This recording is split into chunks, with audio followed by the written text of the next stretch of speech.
Less than 10 na babae pa lang yung naka-crown na sexiest woman in the land. Kaya mo yan, sige. So sa mga taong... You can do it, bro. Kaya ko yan. Kinakabahan ka ba? Kaya... Tinapos ko lang eh. Hindi, sige. Kaya na, maka-conscious na siya.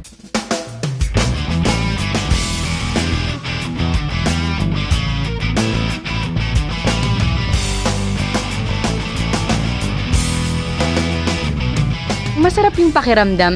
Pero sabi ko nga, hindi ka naman magiging number 1 kung hindi dahil dun sa mga nagtiyaga at talagang nag-ubos ng load para iboto ka. Kahit ako, kung feeling ko sexy ako, kung wala namang bumoboto sa akin, ano yung pakiramdam na yun? So ito yung masarap na parang ibinigay sa akin ng mga taong nagmamahal sa akin yung pakiramdam ng number 1 at dahil yan sa kanila.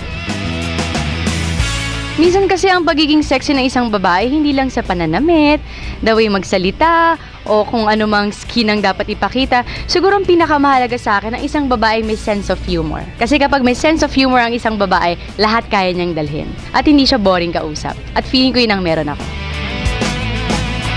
Kukunin ko na yung pagkakataon para taus-puso magpasalamat sa lahat ng nagmamahal at matyagang bumoto, nag-ubos ng load para lang manalo ako.